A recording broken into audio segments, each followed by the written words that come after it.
So going back to the framework that we have been discussing about in terms of discovery, creativity, invention, and innovation. So how the example that I provided for you can fit in that framework that we have been discussing. Just think about what I was discussing. Which component was a discovery? What component of a discussion was a discovery? What was the kind of the discovery part of what we have been discussing? Just thinking about, please. Exactly.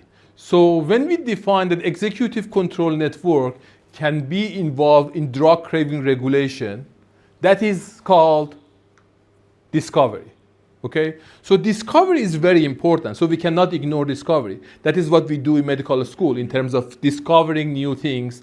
And without discovery, we cannot go to the next level, right? So we need to have discovery. Discovery is always important. This is why kind of investment in discovery part is definitely critical and important.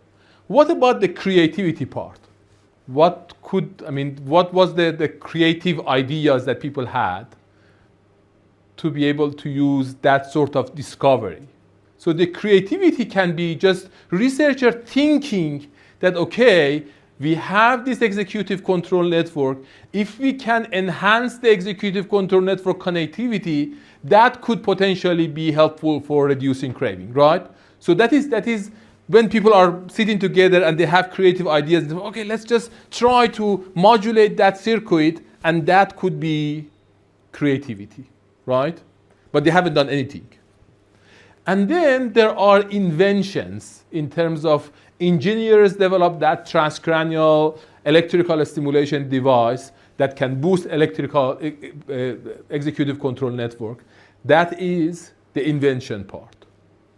But the innovation is how actually take that specific technology that is invented to be able to bring it to the actual clinical practice and use it in the clinical setting, and finding the best way to prevent things like overdose, relapse, things like that in the real setting, in the clinical environment, in the community, and provided that for people in the community. So these are the steps that we need to go through if we want to have a major impact in the field, okay? So we can make lots of examples in all the other areas that we have been discussing in terms of how discovery is important, how creativity is important, how invention is important, how innovation is important in terms of bringing those innovations to the field. So we had a meeting in Hamburg a few months ago with Alex as one of the organizers. Supriya was one of the keynote speakers, discussing about innovations for addiction medicine, discussing about these things that we are discussing today. One of the speakers that we invited there was a person from what we call INPUD, International Network of People Who Use Drugs. And Anton was a representative of people who have living or lived experience with substance use. And when Anton came up on the podium after my initial talk, and I was talking about neuromodulation and robotic arms and using that for the field of brain stimulation and addiction medicine, the first thing that he mentioned was, what was his main first feedback? His first feedback was, what Hamid was presenting before was very scary for me. So he was thinking about the experience that many people in the community that have, one flew over the cuckoo's nest, the idea of you guys developing robotic arm stimulation, and you want to target my brain, finding the circuit, changing my brain, and bringing me to the treatment and changing my brain in a way that you want to. So you are developing something that people in the community are not happy to use.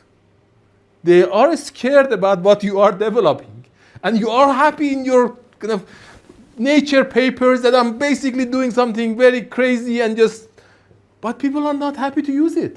It's just something that people are not happy to be a part of that treatment.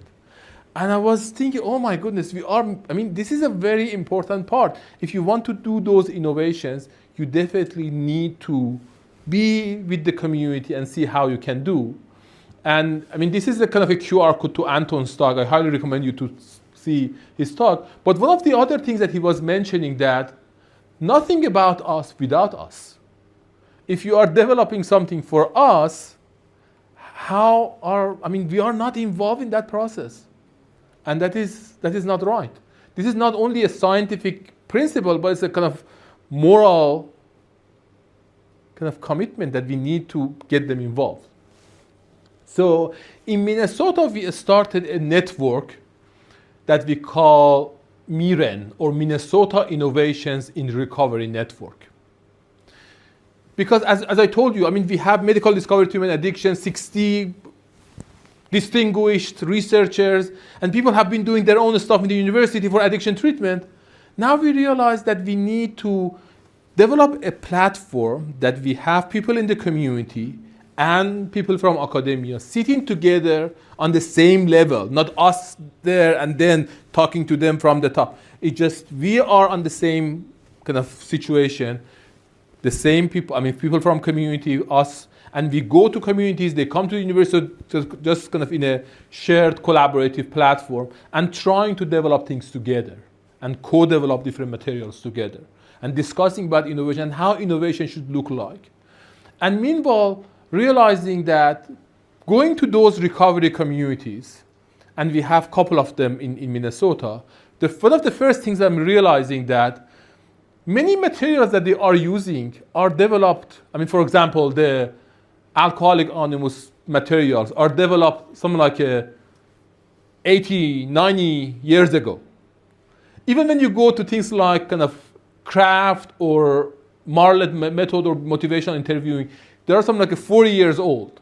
And even the newest one, they are something like 20, 25 years old. So most of the materials that they are using are very old.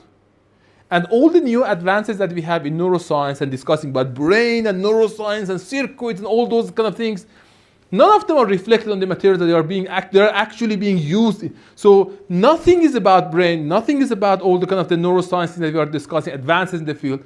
They are from 20, 30, 40, 50 years ago. And nothing has changed since then.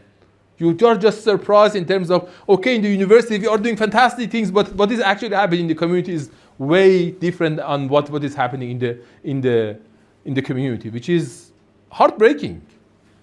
And then you start to realize, even in the state of Minnesota, the estimate is 290,000 people actually need treatment for substance use disorder, but the number of people who are receiving treatment is something like 20,000 people. So like 7% of them, they're actually receiving treatment in 400 treatment programs that we have in the state of Minnesota. So just 7% of people, and it's not only that the treatment is not available, many of them, they do not believe that the treatment that we are providing is something that's going to help them.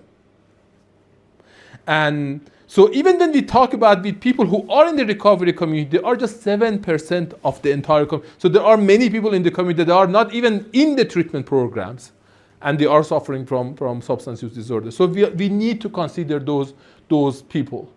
And that is the reason that we need to go and think about needs. And needs gives us why we are doing this. It is true that with discovery, creativity, invention, innovation, we are talking about how to do it, right? But why we are doing that is coming from needs. And when you think about what are the needs that we have in the field, before starting to talk about innovation, then there is a large list of things that you can start thinking about. What are the gaps? What are the things that people actually need? What are the prevention programs that we have that are neuroscience informed? Almost nothing. What are the withdrawal management, craving control things that we have?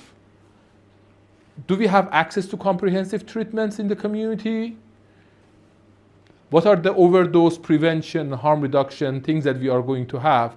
And people are going to discuss about those things tomorrow and the day after tomorrow. It's just there are significant needs in the community. Integrated mental health and addiction care. I work in interventional psychiatry department, and we work with treatment-resistant patients and doing TMS and other advanced interventions. And when there is a patient who has a substance use, people like just not to touch that patient, and they tell them, okay, go and be sober from alcohol for 2 months and then come back, then we do the intervention for you. I said, you do not say to somebody who has diabetes, just go and stop kind of eating sugar for 2 months and then come, we are going to start treatment for you, right? So it is not so that the way that we do this in the real clinical practice, but it's just they are not integrated, right? So that is the challenge. Continuity of care, relapse prevention, after they are discharged from treatment program, social integration, all those things that they need to have, stigma reduction, recovery-friendly communities, how we can have family and caregivers involved, workforce training enhancement, all those challenges that we have in the International Society for Addiction Medicine to train people around the world. You say that, okay, this is the gold standard treatment, and then you say, see, 50% of the countries are not still using those gold standard treatments that are available in the evidence. And then equity, cultural, social needs, those things that are very important in the field. So going back to what we have been discussing with Anton, so we started to develop specific materials in a co-development phase, talking about neuroscience and brain with people in recovery communities.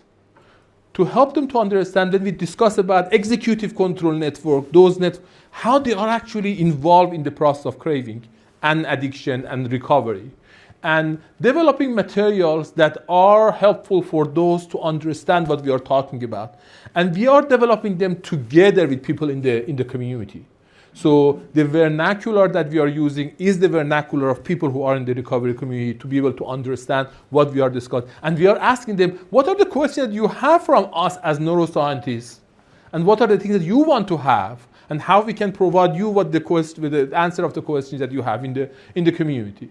And these materials are being translated in different languages. Now we have them in 22 different languages, different organizations translate into the other language, and now they are helpful for those who are in the recovery community.